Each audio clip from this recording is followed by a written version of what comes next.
Hannah, Nurul Nasuha. Okey, kalau kelas 5 Syifa, Aisyah Nurfatin ada? Aisyah Nurfatin. Dia sakit cikgu. Sakit ke apa? Dia sakit perut. Mari lagi. Ya, okey. Damia Hafina Ada cikgu. ada. Okey, very good. Ni Arisha Balkis. Ni Arisha sakit kot. sakit ke apa? Dia masuk uak.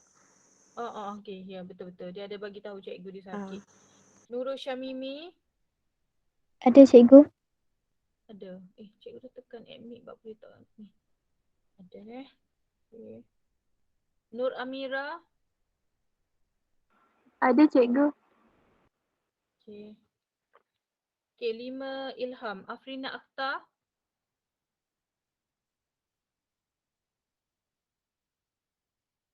Afrina Akhtar.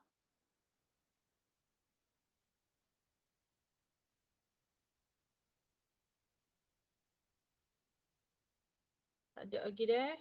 Amira Afrina. Tuan Nur Amalin. Tak ada juga. Okey, so kita mula kelas.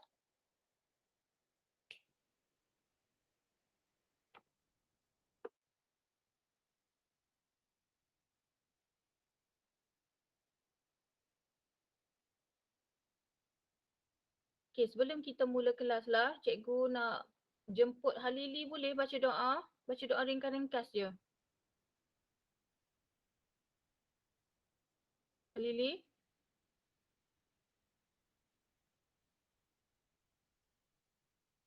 Halili, pergi semaya ke? Dengar suara cikgu ke?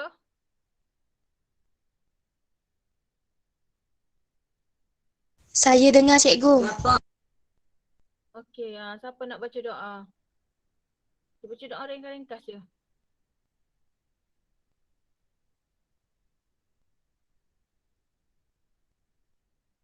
Ali Abad lah. Ali Abad nak baca tak ni? Okey cikgu. Bismillahirrahmanirrahim. Allahumma aftah alaina hikmataka wansyur alaina min khazaini rahmatika ya arhamar rahimin. Rabbi shrah li sadri wa yassir li amri wahlul 'uqdatam min lisani yafqahul qawli. Rabbi zidna ilma warzuqna fahma wa sallallahu ala sayyidina Muhammad wa ala alihi wa sahbihi wa sallam walhamdulillahi rabbil alamin. Amin. Okey.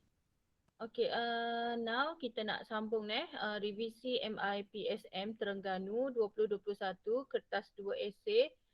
Okey, nampak tak slide cikgu? Nampak cikgu? Nampak dah. Bab point suara awak slow, Ali Abad. Cikgu takut cikgu punya ni pula. Slow. Suara cikgu slow juga. Suara cikgu slow. juga? Ya. Sebab apa pula? Stres lah cikgu gini. Suara cikgu slow juga. Cikgu rasa cikgu degah dah. Ada. Okey cikgu kecek degah lah. Okey. Okey, so kita nak tengok untuk esei. Okey, untuk esei ni ingatlah apa sahaja yang awak buat pun awak mesti kena guna kaedah akak kena guna kaedah akak. Cikgu rasa maybe lain kot. Sebab memang diberitahu 2-3 hari minggu ni memang semua bermasalah. Cikgu lain hak guna Google Form ke, guna apa ke, dia adalah bermasalah. Memang seminggu ni mungkin orang tengah menaik taraf. Kan kita law ni kan nak naik taraf jadi 5 gym kan. Jadi mungkin ada kaitan juga. Ada pelajar-pelajar yang mesej cikgu tak boleh masuk kelas pun sebab lain bermasalah. So kita fahamlah kan, Malaysia lagu tu lah. Okey. Jadi walaupun soalan esei, ingatlah gunalah formula akak ni, iaitu A apa, apa Y, apa S, apa nama, okey. Kemudian K tu kenapa? Kenapa awak tengok soalan? Soalan tu nak fungsi ke? Cerita tentang fungsi je. Okey. Ataupun dia nak proses. Cerita tentang proses Kemudian kalau dia ciri je. Okey. Lepas tu AK tu akibat kesan. Akibat kesan. Okey, boleh Okey, dan ingatlah Cikgu Madiana pesan hari tu kan. Bila dapat soalan tu, dia suruh buat apa? Tu sharing dengan Cikgu balik. Ingat tak yang Cikgu Madiana cakap hari tu? Bila dapat soalan esei, dia suruh buat apa?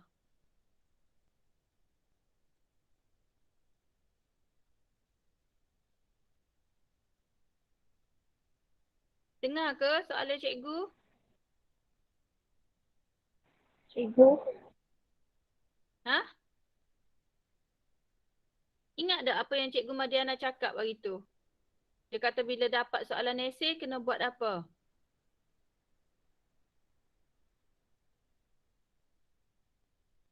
Dengar ke? Cikgu tanya.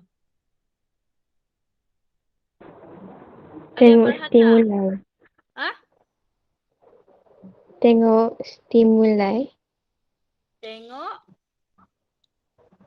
stimulus. Stimulus. Lagi?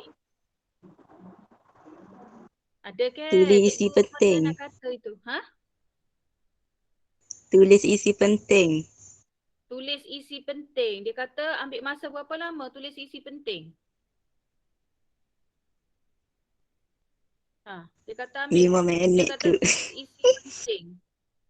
Dia kata jangan lama-lama sangat. Dalam 5 minit saja. 5-6 minit macam tu je. Okay. Catat dulu. Buat macam ni. Ada gitu. Lepas tu dia akan membantu awak menulis esei dengan tersusun. Membantu awak menulis esei dengan tersusun. Ni ikut je benda ni. Nanti awak akan tulis esei dengan tersusun. Okey. Dan terima kasih cikgu ucapkan kepada kelas 5 murid 5 Ilham dan 5 Syifa yang sudah hantar latihan kilau gemerlapan. Jadi cikgu akan gunakan sampel sesiapa sahaja untuk kita bincang nanti deh. Okey, so kita tengok soalan yang pertama, soalan 9. Rajah 9.1 menunjukkan kitar sel suatu organisma. Apakah yang berlaku semasa fasa S? So dia fasa ni. Okey, jadi tolong ingatlah cikgu ajar dah apa fasa S. Apa fasa S? Apa dulu? Apa sokmo-sokmo? So kita jawab dulu. Fasa S ni ialah fasa sintesis. Okey, fasa S ialah fasa sintesis. Apa berlaku semasa fasa S? Okey, kita pun katalah sebab dia sintesis, maka kita kena cerita proses. Berlaku sintesis DNA. Gapo maksud sintesis DNA? Iaitu DNA menjalani replikasi. Gapo cikgu replikasi? Replikasi ni maksud dia ganda dua. Apa cikgu replikasi ganda dua ni? Dia buat replika. Buat faham tak? Katakan contoh macam ni, cikgu ada satu benda ni, cikgu pergi buat replika seekor lagi. So maknanya cikgu ada dua lah. Hari tu ada satu, sekarang dah jadi dua. Tu maksud replikasi. Okey. Jadi cikgu ulang balik. Apa berlaku semasa sintesis? Sintesis DNA. Apa maksud sintesis DNA? DNA mereplikasi. Mereplikasi ni dia menjadi dua. Dia jadi kau banyak. Okey. Jadi menyebabkan setiap kromosom mengganda menjadi dua, iaitu kromatik kembar. Faham ke? Dia macam ni. Katakan contoh, dia kata setiap kromosom, setiap kromosom mengganda dua. So nampak tak dia dah jadi berapa? Ada 2 ekor. Jadi kita panggil dia setiap sesa ni kromatik kembar. Boleh Ni setiap sel ni mengganda dua. Setiap sel ni mengganda dua. Jadi dia ada jadi 2 kromatik kembar. So ni 2 kromatik kembar, 2 kromatik kembar. Okay, jelas Itu maksud dia mereplikasi. Maksudnya dia buat replika seekor lagi. Okay, sekejap cikgu takut lain cikgu bermasalah. Sekejap. Okey. Jadi kesan akibat dia bila dia replikasi tu, kedua-dua kromatik dah. Kedua-dua kromatik kembali salinan molekul DNA yang sama. Kedua-dua kromatik kembar ni. Kedua-dua kromatik kembar. Kalau warna biru, biru. Kalau warna merah, merah.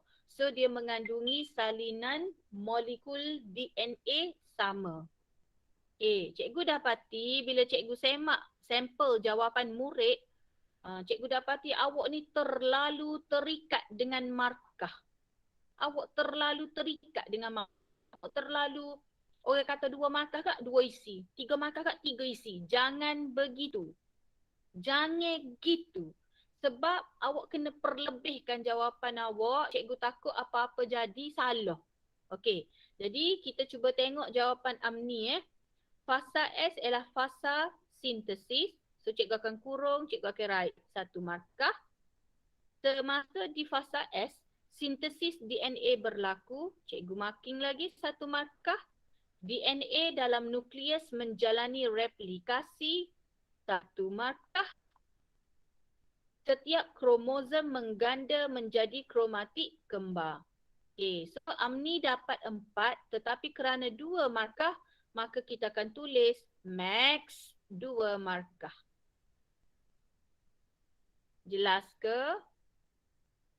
Boleh? Boleh? Boleh Dan cikgu nak pesan kepada Boleh, awak ni, bila awak menulis jawapan, tolong tekan pen awak tu. Tolong tekan. Ni setara cikgu scan ni. Sebab awak tahu kan, kita orang marking, pemeriksa marking bermula tahun lepas secara online. Kita orang marking secara online. Jadi kalau tulisan awak bobon dekat pen dakwah tu, kita orang nak kena tengok. Tu yang jadi orang kata apa, lost markah tu, hilang markah. Okey? Jadi ingatlah tulis biar jelas. Guna pen hitam yang awak selesa, tekan sikit. Sebab setara cikgu snap gambar, cikgu scan hak awak pun cikgu tengok, Allah tak berapa nampak. So tolong Okey. Jadi baguslah Amni dapat 2 markah penuh. Okey, kita pergi soalan seterusnya. Terangkan proses Y dalam sel tumbuhan. Dia kata terangkan proses Y dalam sel tumbuhan. Jadi cikgu back sekejap. Oh, dia nak Y. Okey, jadi G1 ni, G ni growth. G ni ialah growth. Okay, so ini ialah pertumbuhan 1. Sebab ada 1 ke? S ni sintesis. G2 ni kak, G2 ni ialah growth 2. Jadi pertumbuhan 2. Okay, G tu growth. Okay, M ni ialah mitosis. So Y ialah cytokinesis. Okay, Y ialah cytokinesis. Okay. Jadi tapi dia nak dalam sel tumbuhan. Kita ada 2 kan, sel haiwan dengan sel tumbuhan. Kita tengok dulu deh. Okay, jadi macam biasa, apa Y? Y ialah cytokinesis. Kalau awak tengok dalam modul bio coaching, kan cikgu buat warna-warna kan. Jadi apa tu hijau kan, tak silap cikgu dia. Apa tu hijau. Jadi Y ialah cytokinesis. Kenapa kita kena cerita proses? Sebab dia nak proses. Okay, jadi dia kata vesicle yang bercantum membentuk plat sel di bahagian tengah sel. Okey kak, cikgu nak tunjuk ni. Awak nampak tak? Ni, putus-putus ni kita panggil plat sel. Okey, plat sel. Dia nak membentuk plat sel. Sebelum membentuk plat sel tu, hak putus-putus tu kita panggil vesicle. So dia kata vesicle terbentuk di tengah-tengah sel. Nanti dia akan bercantum nak jadi plat sel. Faham ke? Dia gini. Kalau dia putus-putus ni kita panggil vesicle. Nanti dia akan jadi straight. Kita panggil blood cell. Faham dah?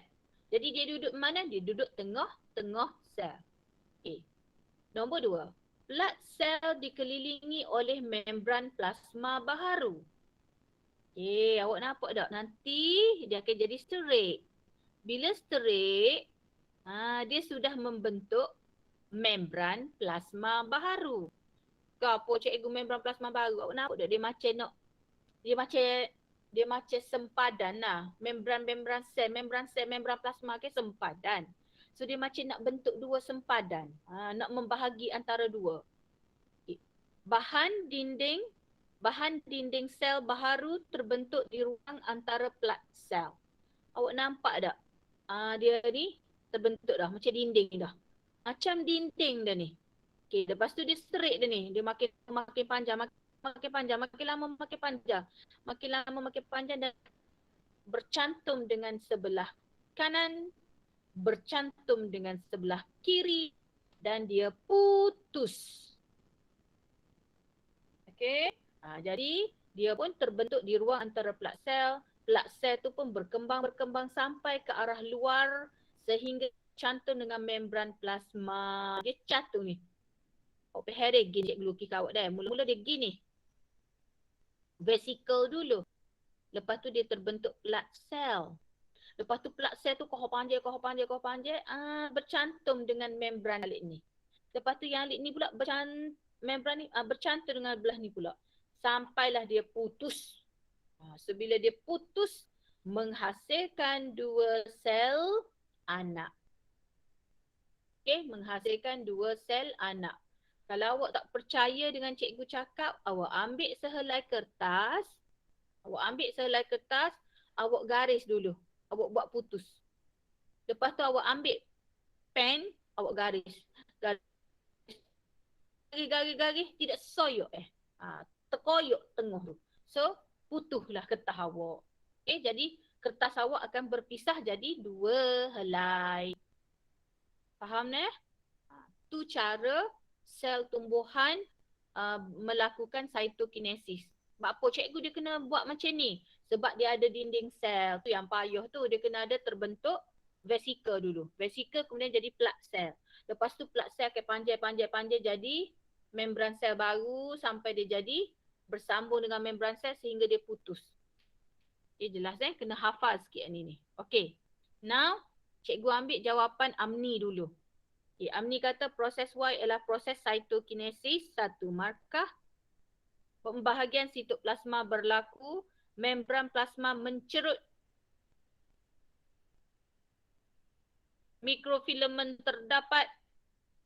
Okey, cikgu nak komen daripada Amni. Amni, kenapa tak dapat markah?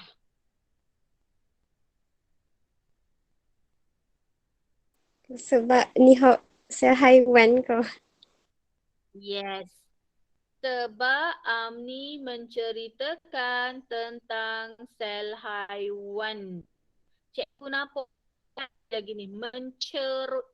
Mencerut ni apa Mencerut ni dia macam gini. Awak ambil kain, awak cerut, awak perah. Itulah mencerut, pak, putus. Sel haiwan dia tak payah ada vesicle tengah. Dia cerut, pah, putus. Jadi dua sel anak. Sebab dia tak ada dinding sel. Dah. So cikgu nampak perkataan mencerut tu cikgu nampak dah. Salah dah budak ni. Dah, sayanglah. Sebab dia tak baca soalan. Okey? Dah, tak apa. Better kita buat kesilapan awal-awal. Jangan buat kesilapan di percubaan dan SPM. Okay, jelas dah. Okey, kita pergi soalan yang ketiga.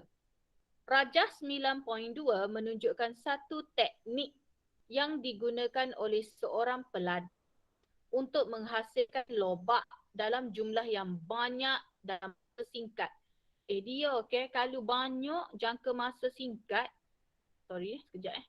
dia kalau banyak singkat, nak cepat, nak hasil banyak, tak ada benda lain. Mesti kultur tisu. So soalan ni kata huraikan teknik. Aku tak berapa berkenan hurai teknik. Sebab apa? 4 markah. Suruh tegak teknik. Teknik dia banyak markah. Okey, so cuba kita tengok Okay, so apa teknik? Teknik kultur tisu. Okey, kena cakap dulu apa teknik? Teknik kultur tisu. Okay, so macam mana cara dia sebab dia nak proses kan? Okay, awak pun ceritalah proses dia. Yang pertama, okay, cikgu tak cakap nak baca, cikgu nak panggil pelajar lah. Okay, cikgu sebab cikgu sambil-sambil nak test suara cikgu ni. Okay, nombor 1, Ainin Sofia baca.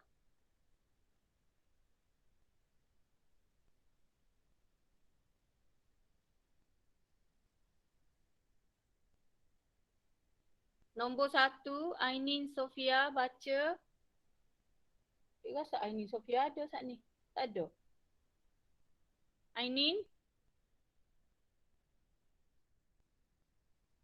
Ya, cikgu. Gimana? Kecing. Betul. Kenapa cikgu? Baca nombor 1. Okey. Cikgu Ainin gegar aku gak. Baca. Nombor 1.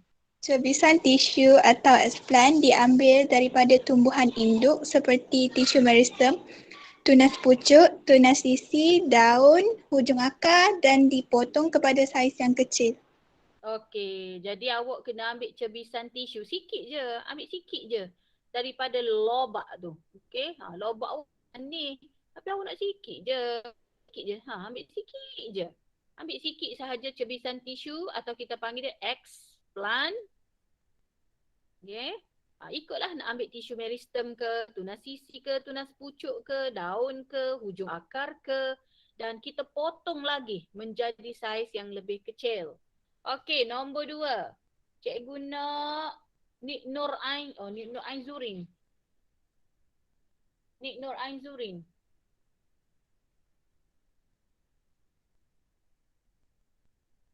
Nik Nur Ainzurin okey ke? Ke dia punya mikrofon rosak? Saya rasa mikrofon dia rosak, cikgu. Okey, gini lah awak lah bacanya. Nombor 2. Saya expand disteril menggunakan larutan natrium hipoklorida untuk mengelakkan pertumbuhan bakteria dan fungi. Okey, so kita pun ambil lah explant ni. Kita pun steril. Cikgu nak perkataan ni. Steril menggunakan larutan natrium hipoklorida. Sebab apa kita nak steril? Sebab kita nak elak pertumbuhan bakteria dan fungi. Sebab kalau kena pertumbuhan bakteria, semua mati belakang. Okey, nombor 3. Amalin Mail. Explant dimasukkan ke dalam medium kultur yang mengandungi nutrien dan hormon auxin. Auxin. Okey. Explant tadi yang awak dah cuci dah steril. Masukkan ke dalam medium kultur. Okay, kalau awak guna kelangkun, masuklah. Awak masuk letak dalam tu. Ini kita panggil dia medium kultur. Dalam ni sudah ada nutrien dan hormon auxin. Okey, nombor 4. Cikgu nak Alia Nabilah. Nur Alia Nabilah.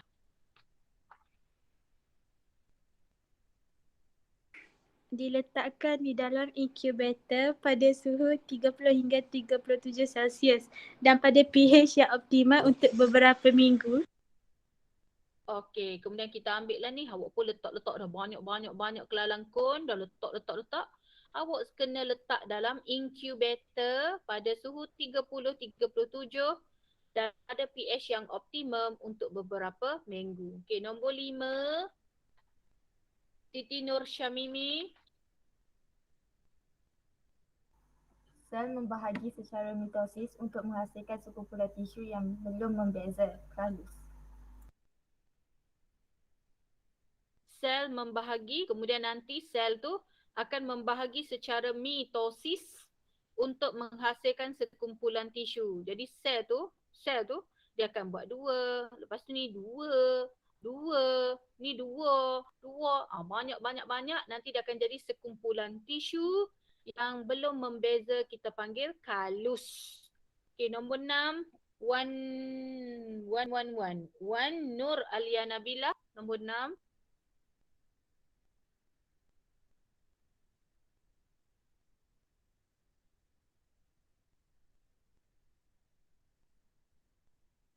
Wan Nur Alia Nabilah.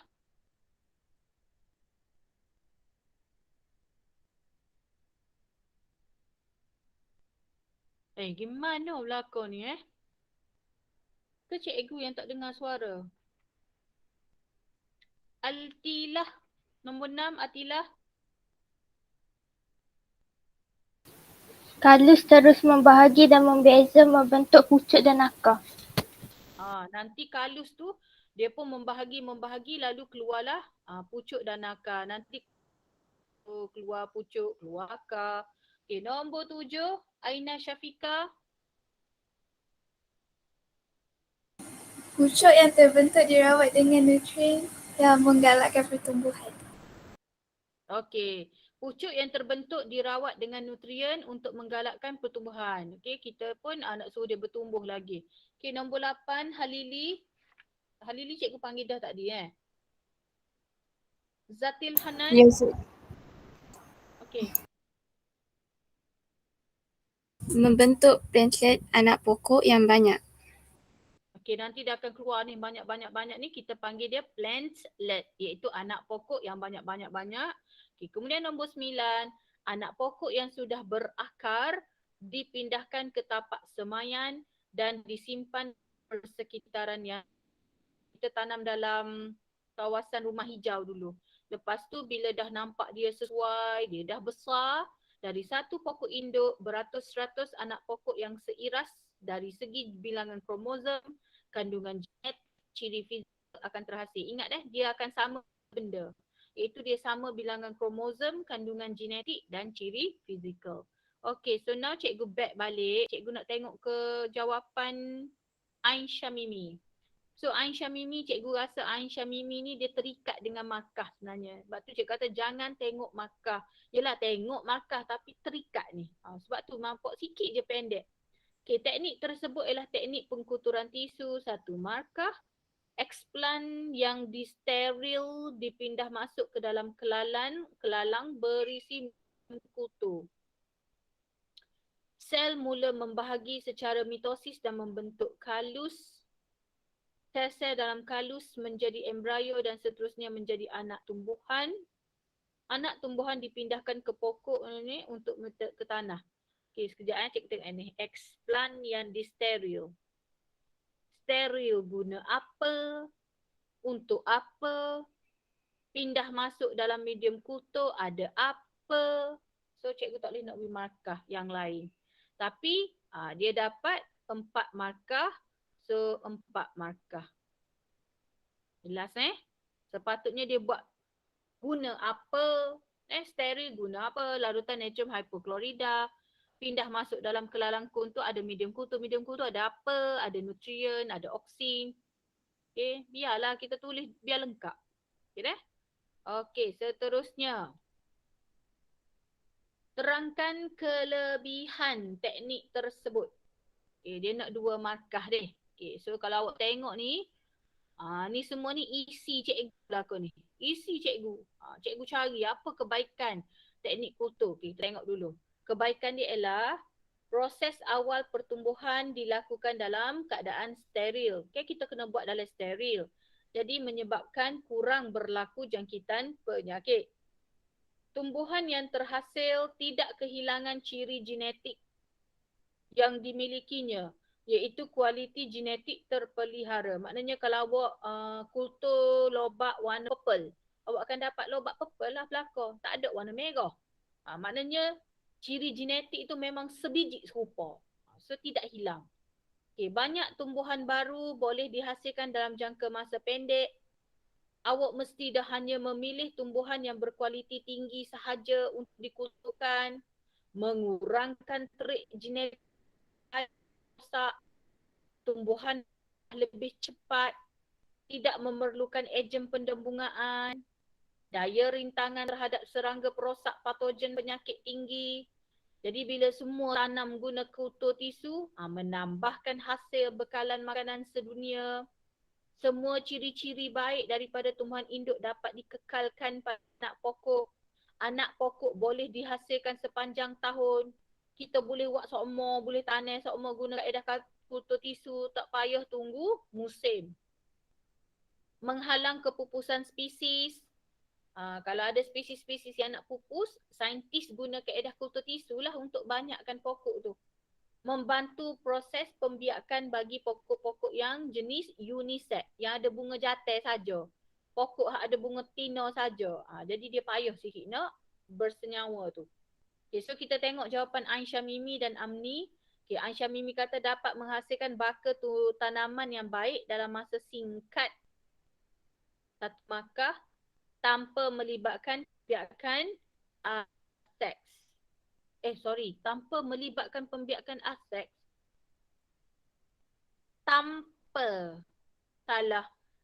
Tanpa melibatkan pembiakan seks. Kau sebab ada tanpa ni. Ni. So dapat satu markah saja. Aisyah Mimi ada ke sini?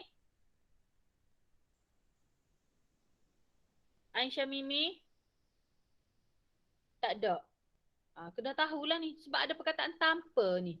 Kalau tidak melibatkan tanpa tak betul.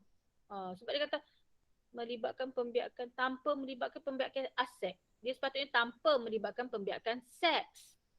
Okey, jawapan Amni Nasihin. Kelebihan teknik fototisu ialah dapat meningkatkan hasil tanaman.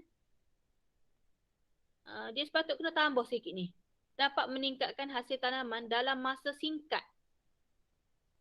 Memang dia nak meningkatkan hasil tanaman tapi dalam masa yang singkat. Dapat meningkatkan hasil tanaman.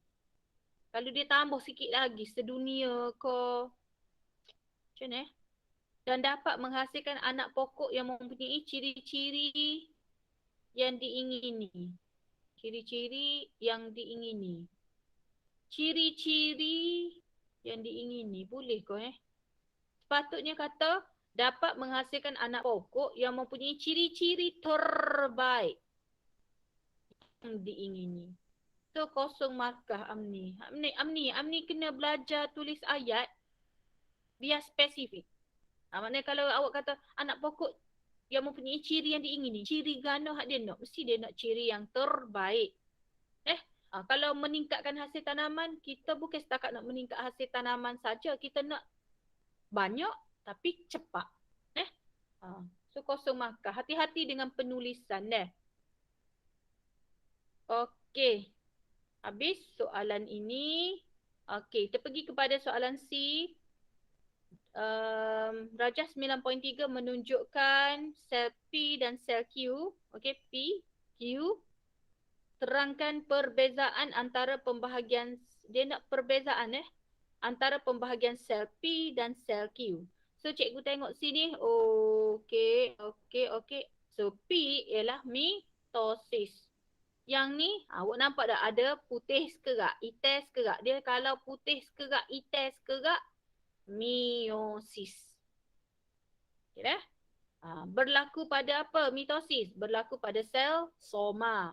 Tahu dia sel soma ni ialah sel semua. Sel semua. Kau boleh cikgu sel semua. Semua di badan awak tu. Sel kaki, sel tangan, sel pipi. Sel soma. Okay, kalau meiosis. Meiosis ni sel gamet. Sel pembiakan. Sperma, ovum. Semua ni berkaitan dengan tujuan dia untuk apa kalau mitosis? Tujuan dia untuk menghasilkan sel-sel baru, nak ganti sel-sel mati, untuk perkembangan pertumbuhan embrio. Kalau awak ada buku teks, awak saling muka surat 104, 105. Tapi kalau meiosis, untuk membentuk gamet, untuk gametogenesis, menghasilkan variasi genetik. Apa cikgu hasil variasi genetik? Gamet jatai, gamet tina bersenyawa. Maka terhasillah variasi genetik. Okey, mitosis, pembahagian sel berlaku sekali sahaja. Dia ada mitosis je. Tapi kalau meiosis, dia ada dua kali. Apa dua kali? Meiosis 1 dan meiosis 2. Okey. Mitosis tidak berlaku sinapsis, berlaku sinapsis, tidak berlaku pindah silang, berlaku pindah silang masa bila? Masa profasa 1. Kromosom tersusun dalam satu barisan di satah khatulistiwa semasa metafasa. Kromosom. Tapi kalau yang ni, kromosom homolog. Kena guna kata betul.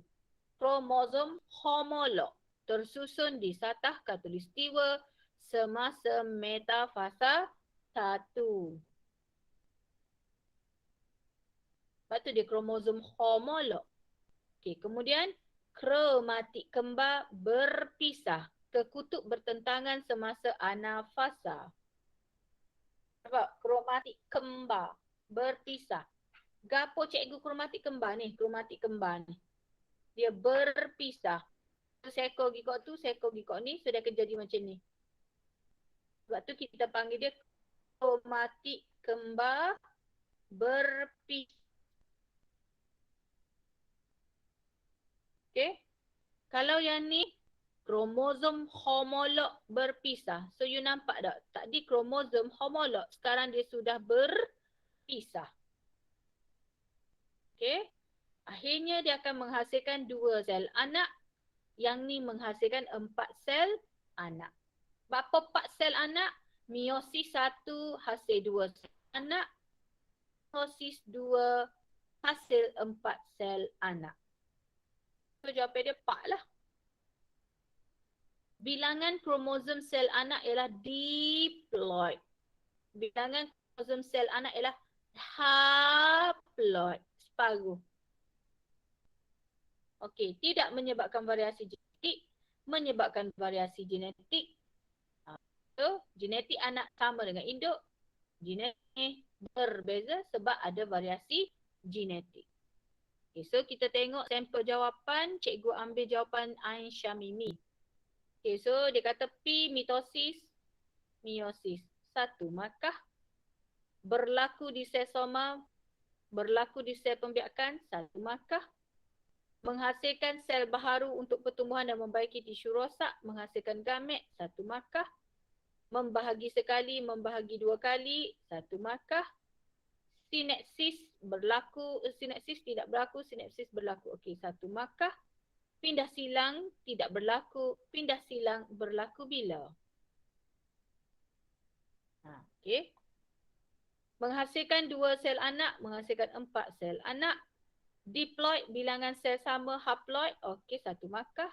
Seiras dengan sel induk, tidak seiras. Tiada variasi genetik, ada variasi genetik. So dia dapat, dia nak berapa markah ni? Dia nak 10 markah. So pelajar dapat 1, 2, 3, 4, 5, 6, 7, 8, 9. Dia dapat 9 per 10.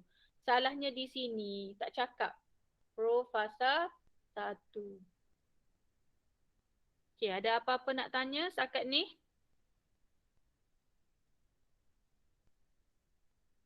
Ada apa-apa nak tanya?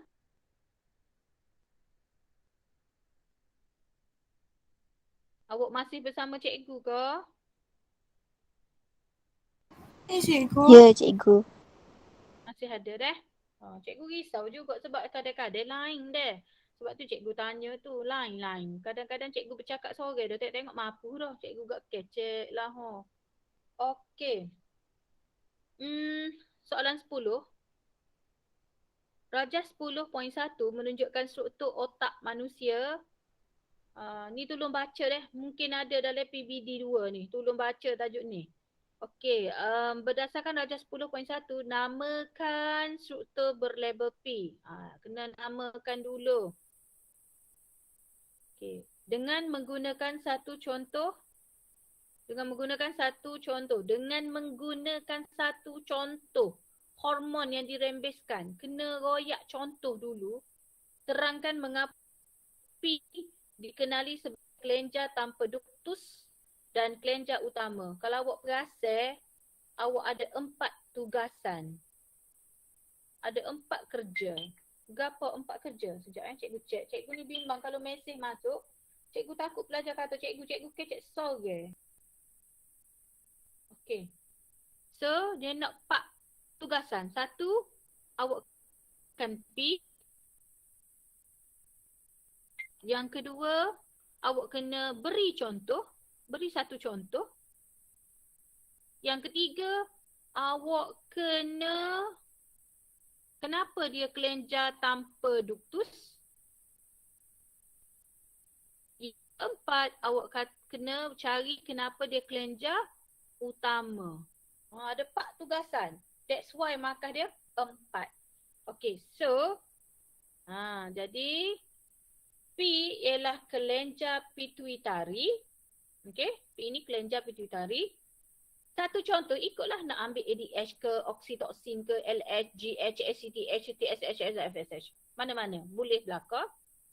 Okay, kenapa dia kata kelenjar tanpa duktus? Hormon tanpa duktus. Why cikgu tulis hormon tanpa duktus? Sorry dad. Kelenjar tanpa duktus. Okay. Kelenjar tanpa duktus kerana kelenjar pituitari dia terus merembeskan apa? LH ke, GH ke, ikut awak. Awak kena guna satu contoh. ACTH ke, terus masuk dalam aliran darah. Awak kena cari dalam buku teks form 4 muka surat 233. Tanpa duktus ni maksud dia tak ada aliran, dia tak ada macam salur. Dia kalau keluar, dia keluar je terus. Jadi hormon kelenjar tanpa duktus kerana kelenjar pituitari kalau merembeskan hormon tu terus masuk dalam aliran darah. Yang ketiga, kenapa dia kelenjar utama? Kelenjar utama kerana merembeskan hormon yang akan mengawal rembesan kelenjar endokrin yang lain. Contoh maksud macam ni. Katakan kelenjar pituitari. Okay. Rembes TSH. Okay. TSH ni akan rangsang kelenjar thyroid rembes tiroksina. Tu maksud dia. Kenapa dia adalah kelenjar utama? Sebab awak nampak tak? Bila dia rembes TSH, TSH ni akan kawal kelenjar lain untuk rembes hormon lain. Macam ginilah. Bila A keluar, dia boleh suruh B ni rembes C. Tu bisa dia. Okay, so kita tengok jawapan Fai . So Fai kata P ialah kelenjar pituitari, 1 markah. Hormon yang dirembeskan adalah hormon perangsang thyroid. Okay, dia bagi contoh 1 markah. Okay, mana-manalah. Ni cikgu akan tulis R, repeat. Dikenali sebagai kelenjar tanpa duktus kerana merembeskan hormon apa? Dia suruh guna contoh. Hormon apa terus ke aliran darah. So jangan tinggal, tulislah hormon FSH ke, FSH ke, TSH ke, terus ke aliran darah. Dan dikenali sebagai kelenjar utama kerana merembeskan hormon yang mengawal rembesan hormon yang lain. So Fai, sebab Fai tak guna satu contoh tu, Fai dapat 3. Boleh Sebab dia kata dah dengan menggunakan satu contoh. Boleh Gitulah Bayu. Sebab itulah kalau pelajar tu dapat A tolak, memang seluk dah dekat budak tu. Sebab bukan senang nak dapat A, tapi senang nak lulus Bayu ni. Dia senang nak lulus, tapi bukan senang lah nak dapat A tolak tu. So kalau budak tu dapat A+, memang otak dia memang ni lah. Otak doktor lah. Okey, seterusnya. Encik X merupakan seorang bekas penagih dadah dan terlibat dengan kempen kesedaran anti dadah pada masa kini. Beliau telah dijemput untuk memberikan ceramah tentang kesan penyalahgunaan dadah stimulan dan dadah depresen terhadap koordinasi saraf dan kesihatan manusia semasa minggu anti dadah di sekolah. Berdasarkan pengetahuan biologi anda, apakah kandungan ceramah Encik X tentang bagaimana penyalahgunaan dadah stimulan dan dadah depresen mempengaruhi koordinasi saraf dan kesihatan manusia? So sebelum cikgu pergi jelas jawapan dulu, cikgu nak terang ni, cikgu takut adalah yang belum belajar dengan cikgu. So cikgu terangkan dulu Dadah ni ada 5 jenis Dadah ni ada 5 jenis, iaitu dadah penenang. Penenang ni jadi tenang, jadi nak tidur, tenang, tidur. Okay, kita panggil dia dadah depresen. Okay, dadah depresen. Okay, depress. Dadah depresen. Okay. Fungsi dia mengurangkan. Okay, fungsi dia kurang. Kurang ke apa? Kurang lah hak tadi duk ganah jadi kurang tidur. Contoh awak tengok orang duk ngamuk-ngamuk ke, doktor cocok. Orang sakit jiwa tu duk ngamuk-ngamuk, doktor pun cocok. Dia pun jadi tidur. Tu dadah depression, dadah penenang. Okay. Kalau dadah perangsang, stimulate. Okay, dadah perangsang ni stimulate. Dadah perangsang stimulate ni dia akan jadi kohor tinggi. Maksudnya kalau awak makan dadah perangsang ni awak akan jadi joget. Tak khabar ingat. Faham deh? Awak tengoklah cerita Mr. Bean tu. Cerita Mr. Bean tajuk apa Allah, cikgu pun tak ingat. Alah, tak ingat lah cerita apa tu. Aduh, siapa yang tahu Mr. Bean berlakon? Mr. apa itu? Dia makan dadah. Dia makan dadah perangsang, dia boleh joget semalam. Orang lain letih belakang, dah kelik dah. Dia duduk joget lagi. Okey, kemudian kalau dadah narkotik, narkotik ni awak dengar narkotik dah, awak tahu dah, oh dadah haram. Okey, dadah haram antidepressant. Kalau dadah halusinogen, benda kaya, dia nampak dia kaya, dia nampak dia duduk di syurga, dia nampak orang tu jahat, dia nak dengar suara-suara pelik, halusinogen. Okey, kalau inhalant, inhale, seduh. Okey, seduh. Okey. So untuk dadah penenang, nak jadi tenang, nak kurang. So awak nampak tak perkataan ni semua mengurangkan. Mengurangkan ke apa? Mengurangkan sistem saraf pusat. Dia jadi tak mikir. Dia jadi lambat. Kalau kata mu bengong, dia pun lambat, dia lambat. Ya ke aku. Dia lambat. Sebab mengurangkan sistem saraf pusat. Mengurangkan kadar denyutan jantung. Tak ada denyutan jantung derah, laju. Tapi bila kena suntik obat ni, dia jadi slow, dia nak tidur. Mengurangkan kadar pernafasan. Tak ada duk ngamuk dia. Nak marah. Bila suntik obat, slow kadar pernafasan. Tekanan darah pun jadi rendah. Mengendurkan otot, lama-lama melegakan kegelisahan dan menggalakkan tidur. Okey, tu dadah penenang. Okey, jadi contoh dadah penenang ni opium, morfina, heroin, barbiturat, tranquilizer, ubat tidur lagi. Ubat tidur. Siapa ada insomnia, pergi dekat doktor akan bagi ubat tidur. So bila awak makan tak, awak jadi tenang, slow tidur. Okay, jelas Okay, kalau dadah perangsang, dia jadi kohor laju. Sebab tu perkataan dia meningkatkan. Kohor derah. Meningkatkan apa? Meningkatkan sistem saraf pusat. Meningkatkan kadar denyutan jantung. Meningkatkan kadar pernafasan. Meningkatkan tekanan darah. Meningkatkan kewaspadaan. Beri kesan euforia, ketagihan. So contoh, nikotin, kokaina, amfetamina.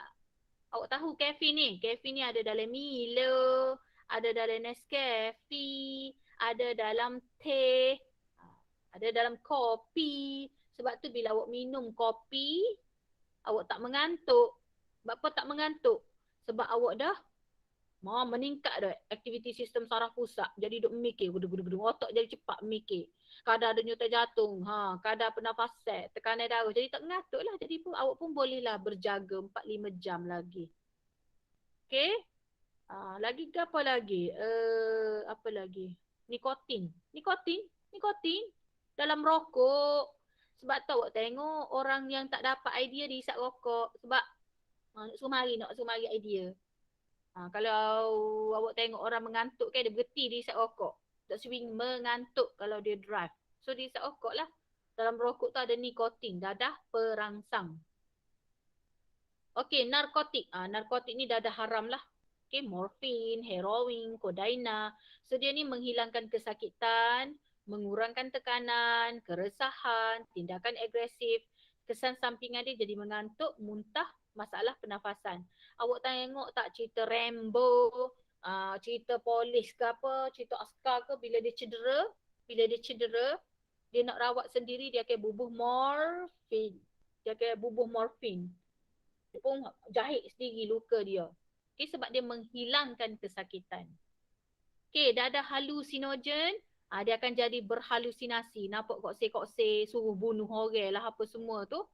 Dia akan menyebabkan dia jadi resah, gelisah, kegairahan, kerisauan, mengantuk dan perubahan perilaku. So contoh dia LSD, marijuana, pil ecstasy. Dan akhir sekali inhalant. Inhalant ni dadah sedup. Kalau ambil banyak-banyak dia akan jadi rasa ingin muntah, sakit kepala, pertuturan koordinasi motor terganggu, halusinasi, ginjal rosak. So contoh dadah inhalant ni ialah hisap gas. Hisap gas.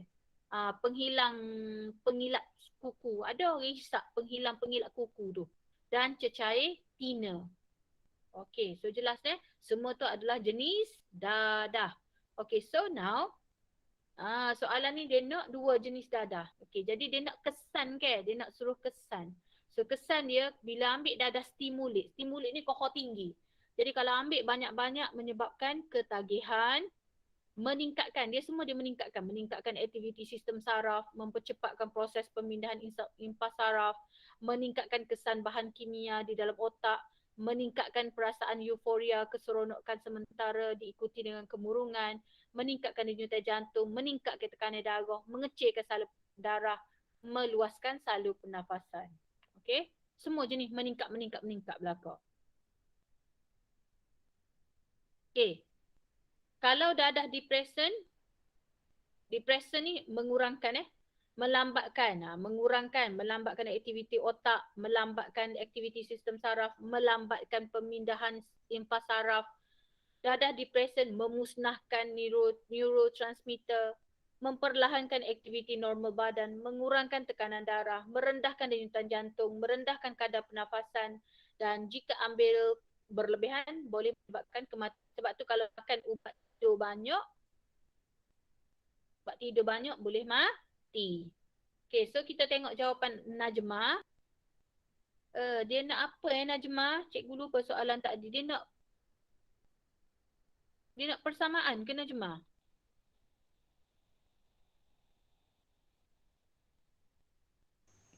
Dia nak kandungan ceramah tentang bagaimana penyalahgunaan dadah stimulan dan dadah depresan. Okay, so Najma buat macam ni lah sebab maknanya kalau ambil tu, dua-dua tu menyebabkan ketagihan. Okay, bolehlah 1 markah. Stimulan adalah sejenis dadah perangsang seperti nikotin. Tak payah cakap yang ni sebab dia nak kesan ke. Dia kata kesan penyalahgunaan ke. So mempercepatkan. Kalau dadah perangsang ni dia mempercepatkan neurotransmitter, meningkatkan penghantaran impas saraf, meningkatkan aktiviti semua, seorang akan menjadi lebih bertenaga, lebih gembira, lebih agresif boleh. Kesan jangka panjang ialah menyebabkan masalah peredaran darah, kerosakan otak dan ketagihan. Okey, boleh. Okey, depression, yang ni tak payahlah. Tapi kalau sebenarnya kalau cikgu beri je markah ni sebenarnya. Tapi sebab tak ada dalam skema kan. Tapi sebenarnya boleh sebenarnya deh. Kalau SPM ni dia akan beri markah. Merencak penghasilan boleh, memperlahankan penghantaran boleh, melambatkan aktiviti sistem saraf pusat, tenang, so dia akan tidur. Kesan jangka panjang ialah dia akan hilang ingatan, hilang tumpuan, kerosakan dan koma. Okey, so markah dia berapa Najma? Cikgu. So dapat full mark lah 6 markah Okey, so dapat 6 markah. Okey, kita pergi seterusnya. Cikgu akan masuk sehingga waktu tutorial dah. Cikgu nak habiskan juga soalan ni. Berdasarkan kenyataan di atas, terangkan persamaan dan perbezaan di antara sistem endokrin dan sistem saraf. Cikgu tak baca dah cikgu harap awak bacalah dalam exam. Okey, dia nak terangkan persamaan dan perbezaan. So cikgu ambil daripada buku teks. Okey, kita tengok Kalau duduk tengah ni, ini adalah persamaan. Okay, so kedua-duanya mempunyai tisu atau organ sasaran. Maknanya bila dia keluar nak gimana? Mesti ada tisu, ada organ sasaran. Menghasilkan gerak balas terhadap sesuatu rangsangan. Berfungsi menyelaraskan segala aktiviti badan. Okay, maknanya kita boleh bertindak balas lah. Jadi dua-dua ni sangat penting. Kalau tak ada dua-dua ni, kita tak boleh bertindak balas. Okay, perbezaan dia yang pertama. Kalau sistem saraf, tempoh kesan singkat. Kalau endokrin, tempoh kesan lama. Kesan daripada hormon tu lama. Tapi kalau hak ni kesan dia sekejap saja. Contoh cikgu tapa awak. Awak rasa sakit masa tu je. Tapi kalau hormon ni dia lama. Kadang-kadang kita satu hari kita pening. Macam itu. Yang kedua, kalau sistem saraf ni terdiri daripada rangkaian berjuta-juta sel neuron. Okey, yang ni terdiri daripada kelenjar endokrin tanpa duktus. Okey, yang ketiga,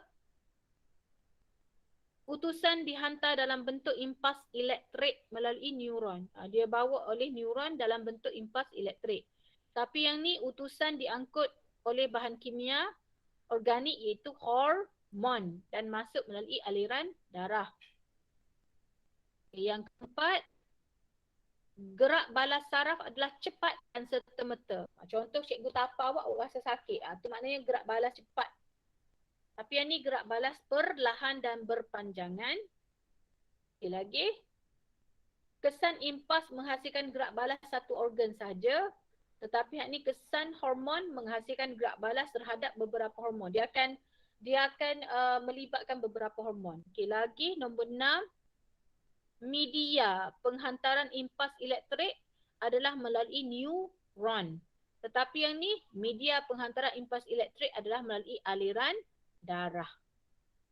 Okey, so kita ada 6 perbezaan, 3 persamaan. Okey, so kita ambil jawapan dua-dua dah. Okay, persamaan dia mengawal dan menyelaras fungsi serta aktiviti badan, bergerak balas terhadap rangsangan dan mempunyai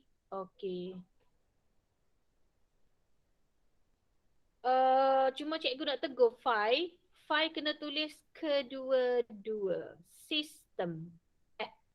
Jangan guna gini. Kedua-dua sistem mengawal dan menyelaras fungsi. Buat macam Najma. Najma buat macam ni. Kedua-duanya mempunyai tisu dan organ sasaran. Kedua-duanya menghasilkan gerak balas. Kedua-duanya berfungsi menyelaraskan segala aktiviti badan. Kena ada kedua-duanya kalau persamaan. Okey, kalau perbezaan, komponen sistem daripada saraf, komponen sistem daripada kelenjar tanpa duktus, penghantaran impas melalui saraf secara elektrik, penghantaran impas melalui aliran darah dan bentuk hormon, penghantaran impas sangat cepat, perlahan, tempoh kesan jangka pendek, tempoh kesan jangka panjang, gerak balas cepat dan serta-merta yang tu perlahan, gerak balas dihasilkan betul belakang. So 3, 4, 5, 6, 7, 8, 9. 9. Ni. Okey.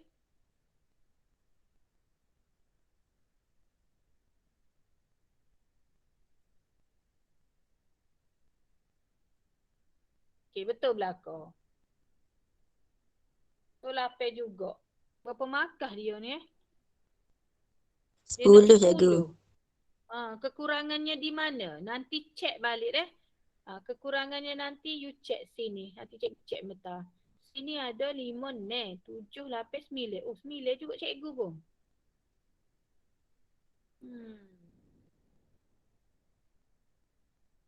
Tengok 10 markah deh. Maybe. Okay. Tak apa, yang ni nanti cikgu ni balik. Nanti cikgu tambah isi dia, point dia Sebab dia nak 10 markah ni. Ataupun awak boleh check dengan skema Boleh check dengan skema. Nanti tengok balik. Sebab tu 3, 4. 5 dapat 9. Ada tu kehilangan mana-mana. Nanti you all check dengan skema dia. Okey, soalan 11. Okey, soalan 11 ni soalan yang cikgu tak ada sampel dah. Okay, so you dengar molek. Okay, Rajah 11.1. Okay, kalau dalam soalan SPM soalan SPM ke trial ke, soalan 11 ni soalan wajib jawab. Wajib jawab, dia ada soalan je. Okay, wajib jawab dan soalan dia terbuka. Dan aras dia aras paling tinggi, iaitu aras mencipta. Okay, dengar molek ni. Soalan 11 ni dia ada soalan je. Soalan 11 je. Dan awak tak boleh pilih. Awak memang kena wajib jawab. Dan dia adalah soalan jenis terbuka. Terbuka ni maksud dia apa sahaja yang pelajar tulis selagi logik boleh terima kita beri markah. Okey, dan dia adalah aras paling tinggi. Nak buat soalan ni bukan calang-calang. Okey, so tengok Darjah 11.1 menunjukkan sejenis produk perubatan yang dihasilkan secara bioteknologi. Awak pun tengok bioteknologi tu kak. Awak kata susah dia lah. Awak tengok molek, tak ada gapo pun. Rabies, anti-serum. Rupa-rupanya bukan bab bioteknologi. Tiada 5. Dia nak tanya tentang tajuk keimunan. Awak tak tengok bioteknologi kat awak rasa bab 3 dok. Tiga tepak. Terangkan bagaimana mikroorganisma digunakan dalam penghasilan produk. Okey, so kita nak terang bagaimana kita nak guna mikroorganisma untuk hasilkan produk ni. So awak pun tengok mikroorganisma tu kat awak takut selalu. Mikroorganisma apa dia? Pro-2 viva ku ala beca. Pro-2 viva ku ala beca. Apa dia? Protozoa, virus, kulat, alga, bakteria. So kalau dia nak buat anti-serum ni dia guna apa? Dia guna virus ataupun patogen ke? Okey, so kita poyaklah. Menyuntik haiwan tertentu atau kuda. Biasanya guna kuda dah. Dengan patogen atau mikroorganisma yang spesifik iaitu virus rabies. Sebab kita nak kait dengan rabies ni. Siapa tak tahu rabies? Acu mengaku selalu sini. Mengaku selalu. Siapa tak tahu rabies ni ke apa? Cikgu tak marah. Ada orang tak tahu ke rabies ni ke apa?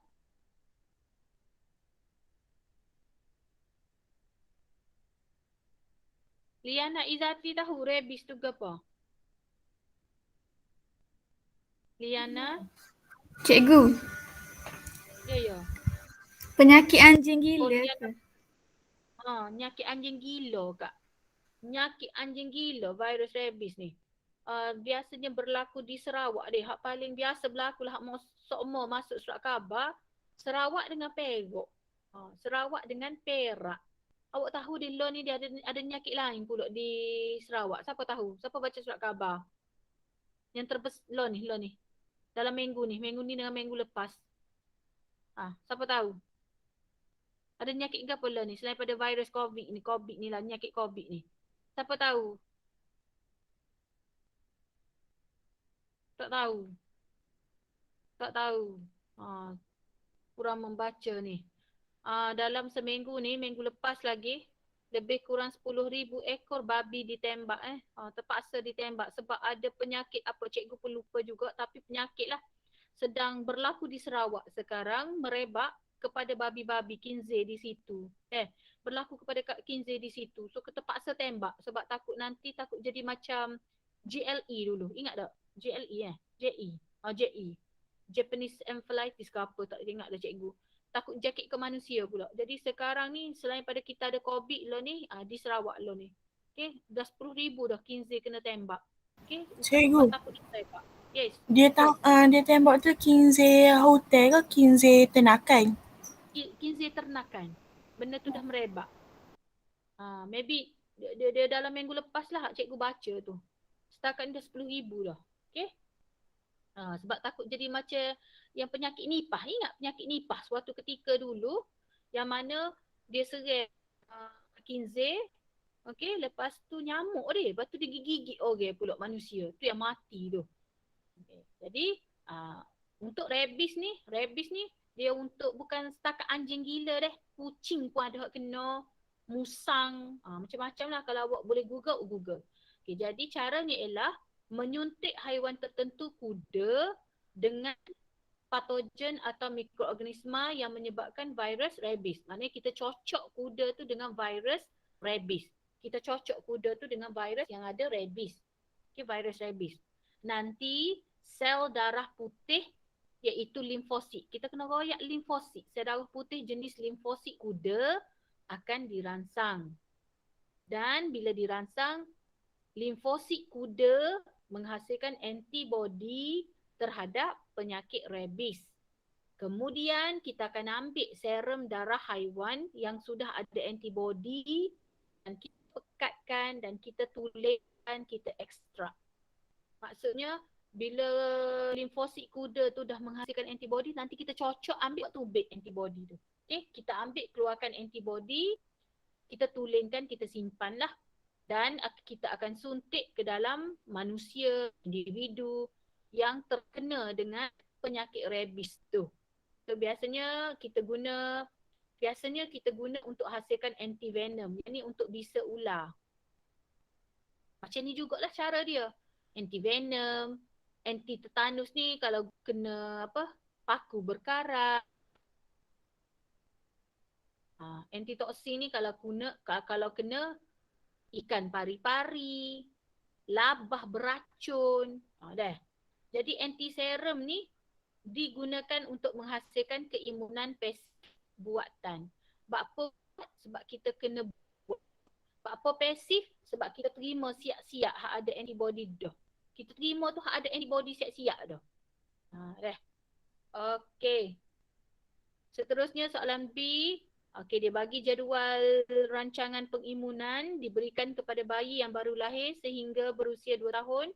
Berdasarkan jadual, terangkan mengapa setiap ibu bapa mesti mematuhi rancangan pengimunan di atas. So, cikgu harap pelajar di hadapan cikgu ni, awak saya awak nak jadi ibu kan. So, bila awak jadi ibu, awak jangan jadi anti-vaksin. Tolong jangan jadi anti-vaksin. Kesian dekat baby awak ni. Okey, jadi awak sepatutnya bersyukurlah. Ya, awak sepatutnya bersyukur sebab kerajaan Malaysia dia tanggung belaka suntikan ni. Awak cuma bawa baby awak je. Pergi ke hospital kerajaan cocok. Bawa je baby awak, tak ada masalah. Okey? Okey, cuba awak tengok deh. Sebaik sahaja bayi tu lahir, kita beri hepatitis B, dos 1. Bawa sebulan lagi, dos 2. Duduk 6 bulan, dos 3. Nak royak ke awak, hepatitis B ni bahaya. Tak cukup dengan satu suntikan. Kena cocok 3 kali cocok. Okay. Cuba tengok BCG. BCG, masa baru lahir sudah diberi. Okey, kemudian awak tengok polio. Polio ni sampai 4 kali ni kena cocok. 2 bulan, 3 bulan, 5 bulan, 18 bulan. Yang polio ni bahaya. Tengok ni, kita cocok dah awak measles. Cacar. Cacar. Okey, so kita tengok Cikgu boya, apa bayi? Bayi ni gapo? Bayi ni kecek lagi. So bayi tiada keimunan terhadap sesetengah penyakit. Dia tak ada keimunan terhadap sesetengah penyakit. So caranya ialah dia akan dapat keimunan pasif semula jadi daripada ibu dia. Dia sangat-sangat bergantung keimunan pasif semula jadi daripada ibu dia. Dia dapat bila cikgu? Dia dapat daripada susu. Oh, sekejap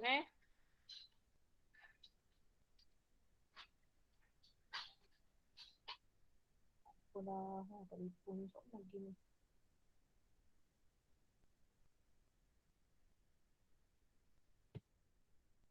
Okey, dia dapat daripada susu dan dia dapat semasa ibu mengandungkan dia Ibu mengandungkan dia. Sekejap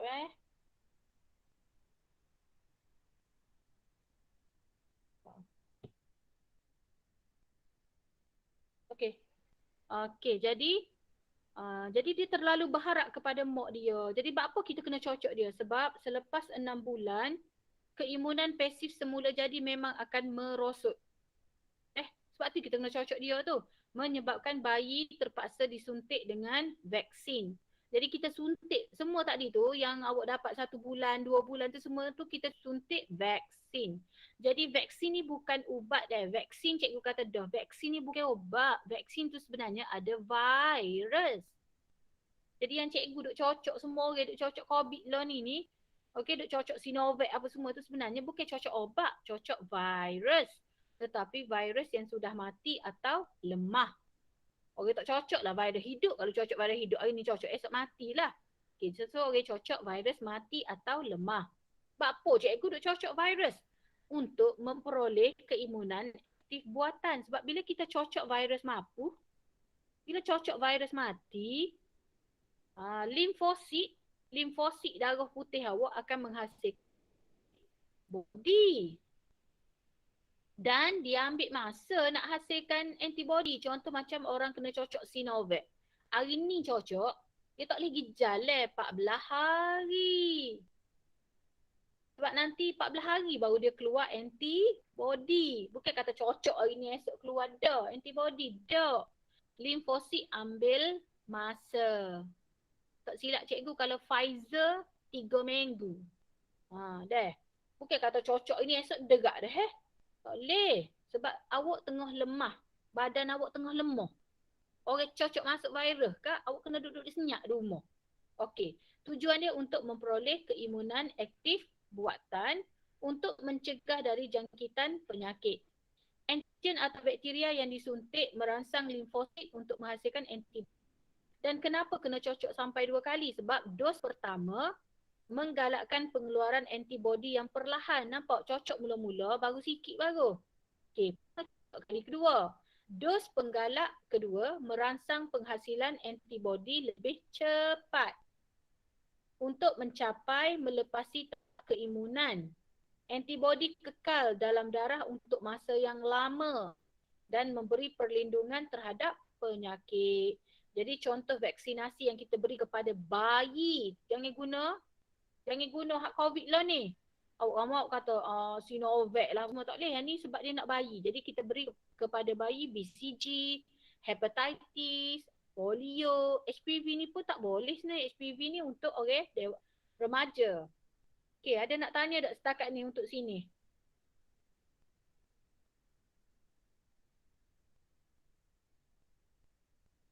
Ada nak tanya tak? Tak ada lah. Okey, so kalau tak ada, cikgu nak pergi soalan yang ketiga. Okey, untuk soalan yang ketiga ni, okey, cikgu akan bagi link. Sekejap cikgu akan bagi link Jambox.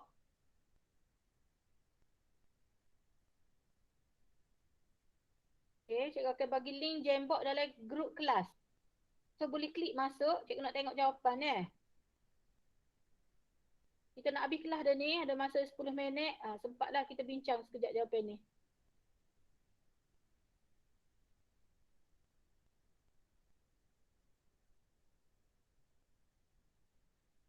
Okay, semua klik Jambox tu. Cikgu nak stop sharing yang ni.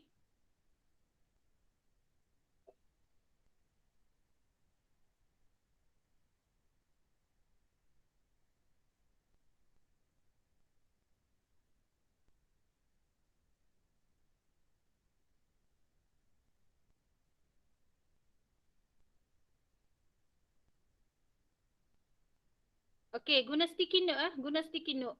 Guna sticky note. Ada di tepi, cari ada sticky note.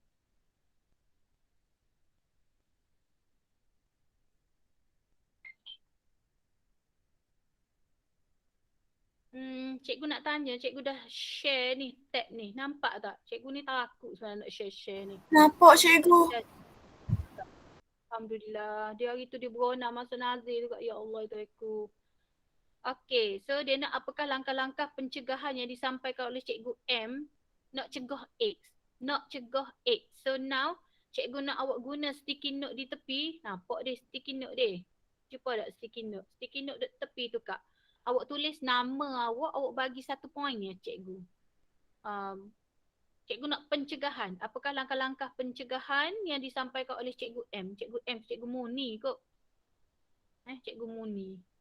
Okay, so guna sticky note. Tulis nama bagi 1 poin. Okay, cepat. Kita nak habis masa dah ni. Boleh guna macam-macam warna sticky note. Okay, cikgu tunggu. Cikgu nak 1 langkah pencegahan saja. Pencegahan AIDS. Pencegahan AIDS.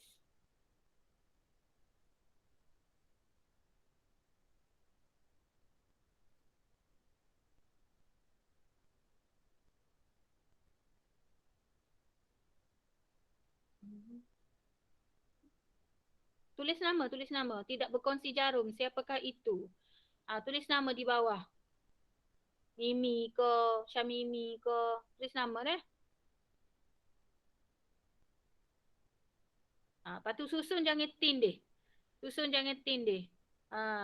Nanti cikgu nak cek jawapan. Okey, dia yang jawab. Okey, tak berkongsi jarum.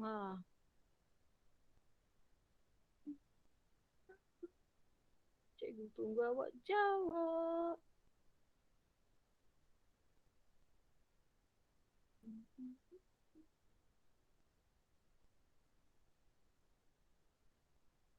Jangan duk tindih orang tu, marah Liana.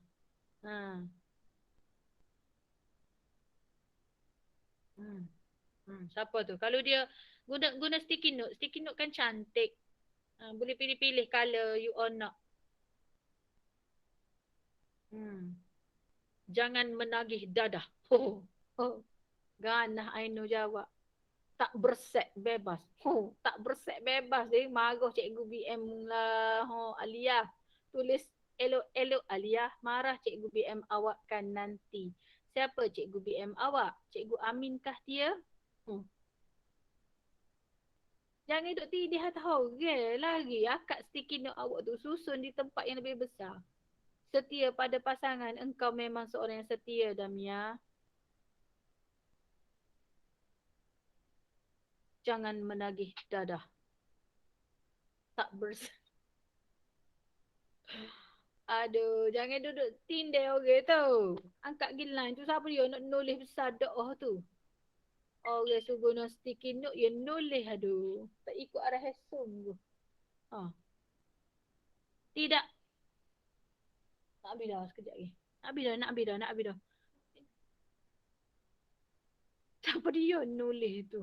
Ramai lagi dalam kelas ni. Cepat sikit. Cepat. Kita nak habis dah kelas ni. Cepat. Banyak lagi poin. Cikgu, saya guna laptop. Apa dia? Saya guna laptop. Guna laptop? Ada sticky note ke tepi? Tak. Sticky note tu hak bentuk tu. Bentuk pak segi ni. Ni apa? Dia ada pen. Ada eraser. Ada sticky notes. Guna sticky notes.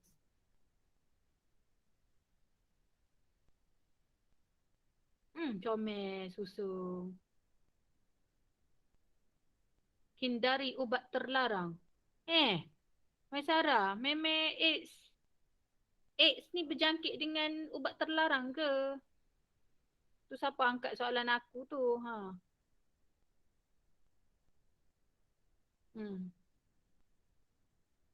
Okay, sambil-sambil tu cikgu akan check Dia ni sebab AIDS kak? Sebab AIDS. You cannot write dah. Sekejap Warna merah lah. Comel. Okay, dia sebab AIDS. Dia kata langkah pencegahan AIDS. Okay, tidak berkongsi jarum suntikan, betul. Jarum suntikan tercemar Atilah. Jarum suntikan yang tercemar dengan virus HIV. Okay, betul Atilah jawab. Tapi tidak berkongsi jarum suntikan yang tercemar dengan virus HIV. Okay dah. Okay, seterusnya. Ibu yang menghidap HIV. Menghidap HIV. Kak, HIV adalah virus. AIDS penyakit. Awak baru tahu kan ni? HIV tu virus, AIDS penyakit. Jadi ibu yang menghidap bukan HIV Ibu yang menghidap AIDS tidak boleh menyusu bayinya dengan susu badan. Okey, betul? Atilah pun betul, cuma kena baiki sikit. Okey, tak berseks bebas. Bukan tak berseks bebas. Jangan melakukan seks bebas. Aliyah baiki ayat tu. Tidak berkongsi pasangan. Amboi, backing ni. Tidak berkongsi pasangan. Okay. Tidak mengamalkan seks bebas. Betul Amni. Menghindari seks luar nikah. Betul. Menghindari seks di luar perkahwinan. Serupa nikah dengan kahwin ni. Tidak mengamalkan seks bebas. Betul. Tidak berkongsi jarum yang tadi dia. Tidak berkongsi jarum yang tercemar dengan virus HIV dia Sentiasa melakukan saringan kesihatan. Tak boleh Kita tak terima sebab kita nak elok dia benda tu. Memakai kondom bila nak pakai? Dan semasa melakukan hubungan seks. Elakkan mengandung jika ibu seorang penghidap AIDS. Sia dia Kak, dia nak mengandung juga. Dia ni tak boleh. Sia dia. Nanti cikgu ni. Tidak mengamalkan seks bebas. Betul. Setia pada pasangan. Kita tak boleh terima sebab dia terlalu umum. Jangan menagih dadah. Salah. Dia nak menagih nak kerana. Tidak berkongsi jarum yang tercemar dengan yang tercemar. Hindari seks bebas. Betul. Tidak guna jarum sama apa. Tidak melakukan seks bebas. Oh, banyaknya seks bebas saja. Okey. Cikgu akan tulis jawapan. Banyak jawapan serupa je ni.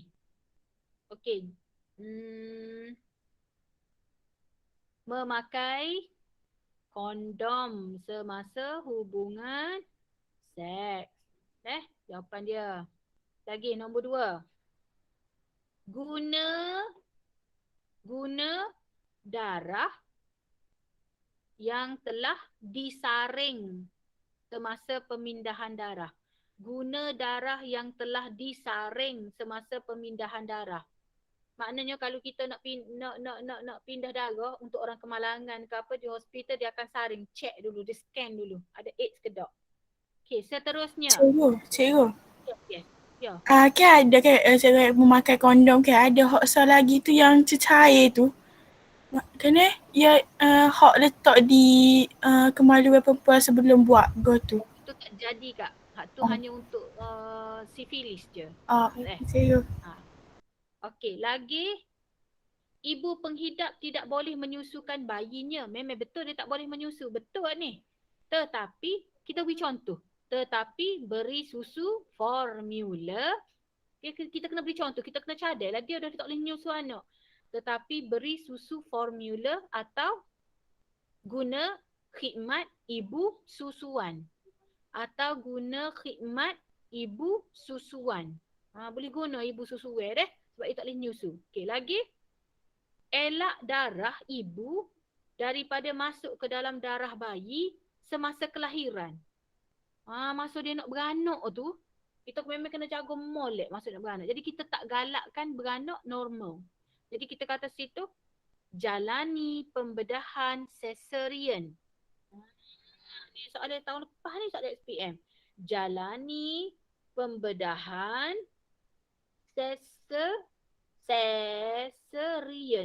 cesarean. Maknanya kita tak galak dia beranak semula jadi macam orang ramah. Tak boleh. Dia kena beranak pembedahan sebab doktor nak jaga dia. Okey, jadi sebab kita nak elak darah ibu masuk dalam anak masa beranak. Okey, lepas tu beri antivirus. Beri ubat antivirus. Beri dadah. Beri dadah antivirus. Okey, beri dadah antivirus. Okey. Lepas tu apa lagi Okey, lepas tu yang terakhir yang tu. Tidak berkongsi jarum tercemar tu masa bila? Semasa menagih dadah atau bertatu. Buat tatu. Sebab tu bertatu tak boleh dalam Islam kan? Sebab masa dia bertatu tu kemungkinan dia guna jarum yang sudah tercemar. Okey, so pelajar yang tak jawab sticky notes ni, belajar berlatih lah sebab cikgu memang suka lah guna jembok ni. Dia comel ke? Okey, so pelajar yang belum berlatih boleh latih. Okey, so kita jumpa tak tahu bila. Sebab minggu depan cuti deh. Okey, so apa-apa nanti cikgu maklum lah. Okey, Assalamualaikum. Waalaikumsalam. Terima kasih cikgu. Salam, terima kasih cikgu. Terima kasih cikgu. Nasuhada, kemana kamu? Terima kasih cikgu. Terima kasih cikgu. Tak lewat sikit cikgu. Apa dia? Lewat sikit. Lewat cicik gimana? Gimana? Tak ada. Pergi makan Tak ingat. Mu tak ingat masa bahaya. Bukan cikgu sebab kalau kan kelas habis pukul 1 gitu. Hari Rabu je aku macam 2.40. Oh gitu ke? Jadi macam lah. Alah, tahu lah. Okey cikgu, bye-bye. Okey, cikgu nak masuk mesyuarat go tu pula. Okey, assalamualaikum. Bye.